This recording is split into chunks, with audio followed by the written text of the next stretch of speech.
When I was 23 years old, I thought I was on top of the world. I had a degree from Harvard, a great group of friends and family, and I didn't exactly hate my job. But deep down, I knew something was missing. Sure, I was making good money at work, but I wasn't engaged. And as a result, my weekend adventures started getting more and more extreme. I needed these experiences so I could scrub off the monotony of the week and really feel alive again. On Fridays, I'd drive all night with friends, and we'd bike, surf, or ski. We'd go hard all day, party all night, and on Mondays, I'd drag myself back to the office and hit repeat. We were all doing it, so it felt almost normal. But inside, I was breaking up. I felt like I was one person at work and another person after work, and I didn't really like either person. And I realized that if I wanted to live a meaningful life, then I needed to become whole. So after faking it for way too long, I finally quit my job. I started waiting tables at night so I could step out of the rat race but still make ends meet. Looking back, it was one of the best decisions of my life. But at the time, it was gut-wrenching. I felt like I was letting people down. I was a little embarrassed. I often felt lost. But I kept tuning in and following this little flame that I could feel flickering in my belly. Happily, my girlfriend, now wife, was getting a master's in holistic health. So together we dove deep into meditation and metaphysics. We even made kombucha.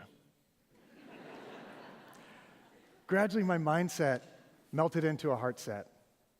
I started to trust my intuition more and move away from that micro me that was so focused on my own little self and into the macro me where I felt most alive and connected.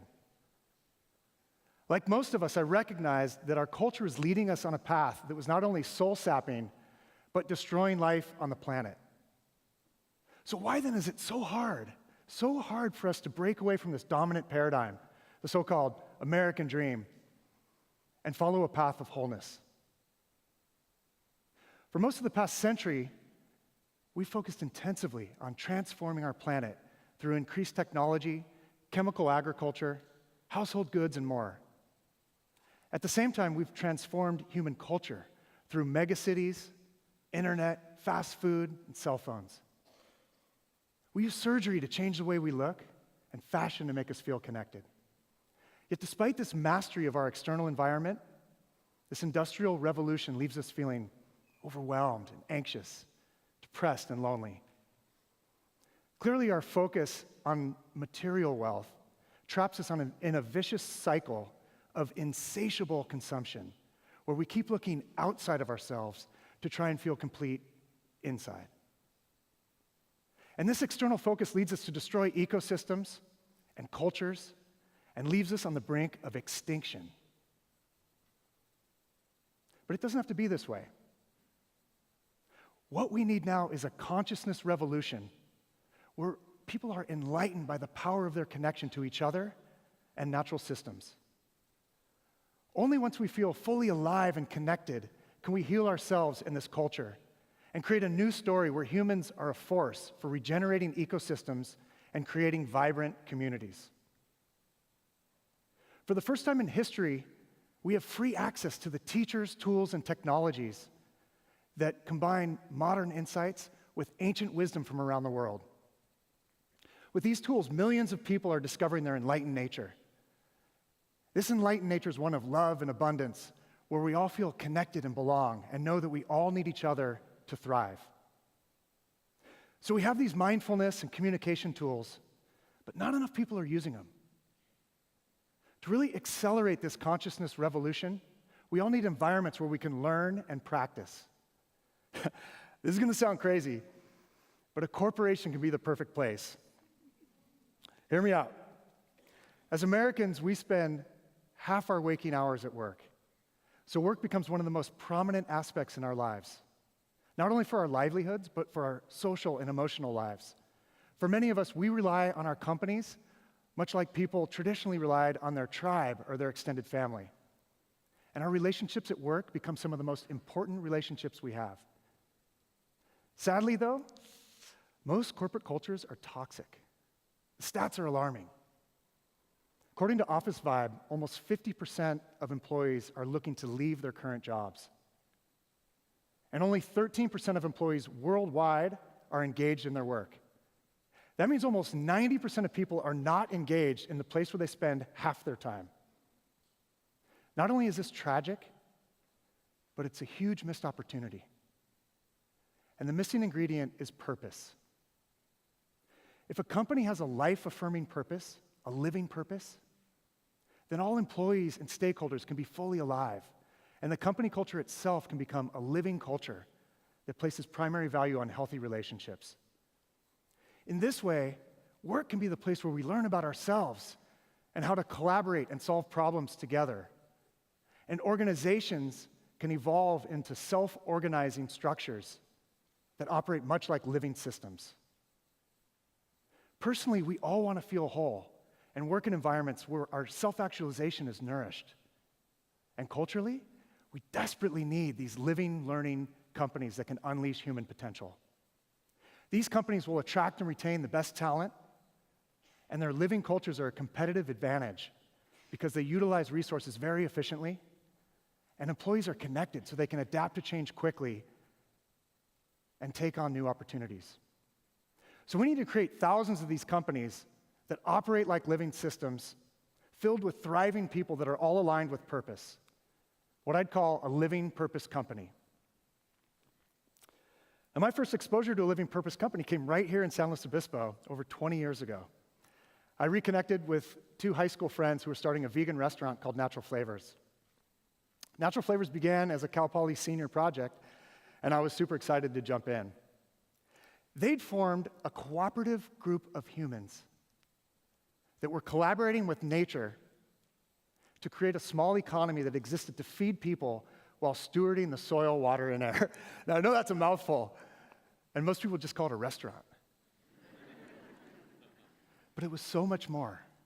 It was truly a small economy that existed to feed people while stewarding the soil, water, and air. We worked with over 60 local farmers, producing 99% organic, plant-based food, all made by hand. We were a team of revolutionaries growing edible food forests, harvesting sea vegetables, and baking bread. We even took our compost to the Cal Poly experimental farm, and we delivered it on bicycles. Now, we weren't making much money, but we were so driven by our passion and so aligned with the company purpose that we were 100% engaged. Unfortunately, it was 1995, and the community wasn't yet ready, or at least we didn't execute the right model at the right time in the right place. But it was a seed pod, and it exploded, and those seeds spread to sprout many new ventures and adventures. From Natural Flavors, we learned that a group of passionate people could collaborate on a business model that could steward the environment and drive social justice. We also learned that if it wasn't profitable, it wouldn't survive. For me, my next adventure was Guayaki yerba mate, another Cal Poly senior project. I first met Alex Pryor and David Carr through the restaurant. They were both students at Cal Poly, and they were packaging this crazy caffeinated leaf called yerba mate. Alex is a native of Argentina, where everybody drinks mate. For those that don't know, mate is a rainforest tree whose leaves can be brewed in hot or cold water to create a beverage that has the strength of coffee, the health benefits of tea, and the euphoria of chocolate.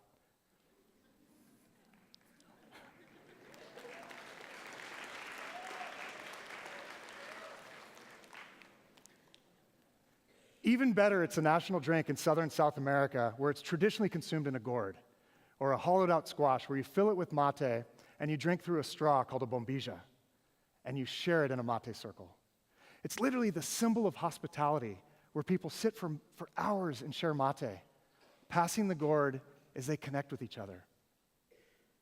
Imagine that. Alex used to always say, "You Americans, you just go, go, go, and you never take time to connect." And he was right. How much of my life had I been just running on a treadmill, checking off boxes, living next to neighbors I barely knew, and bragging that I was too busy to connect. When I first sat in a mate circle, I was hooked. The mate, the ritual, the connection, I felt like I truly belonged. So in South America, virtually everybody drinks yerba mate.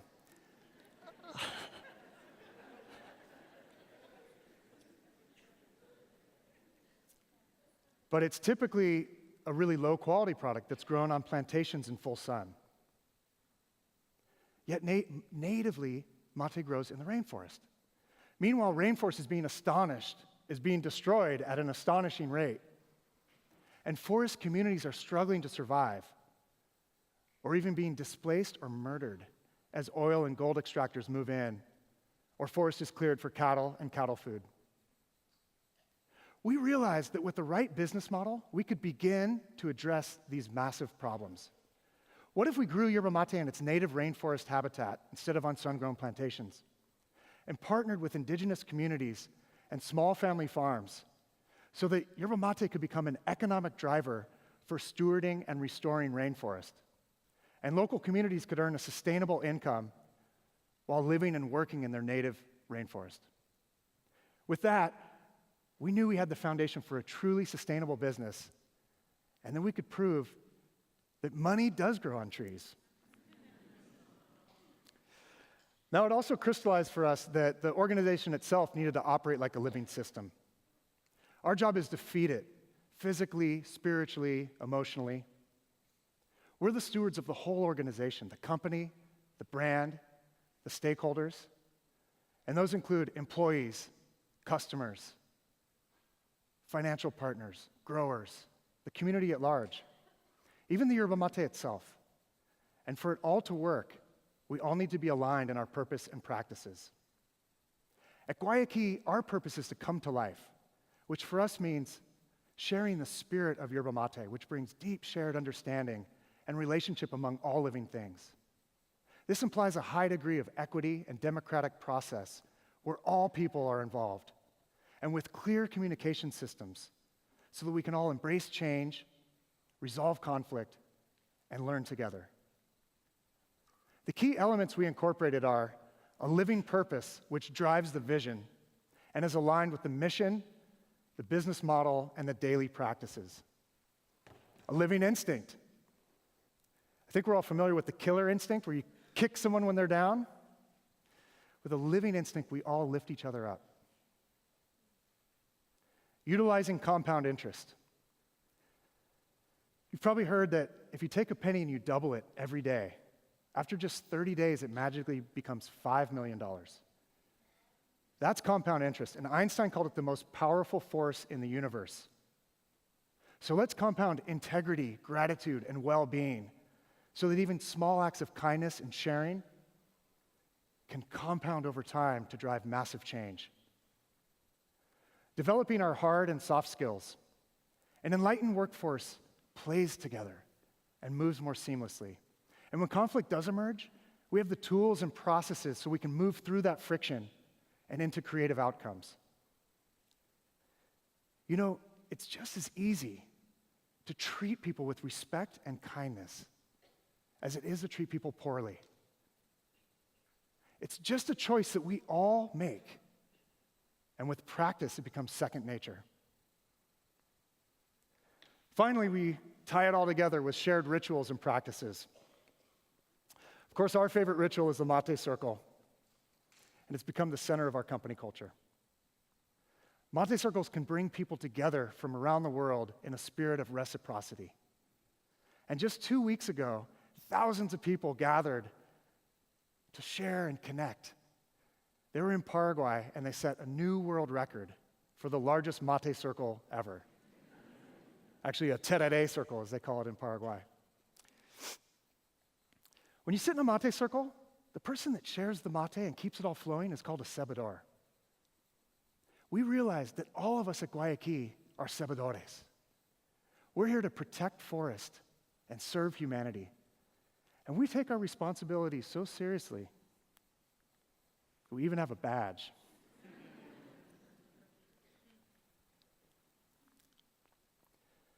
Our greatest opportunity is to create living purpose companies, because business is the only force that can provide the fertile ground for mass human awakening and then catalyze that energy to drive the change needed so that humans can thrive with other species on this planet indefinitely.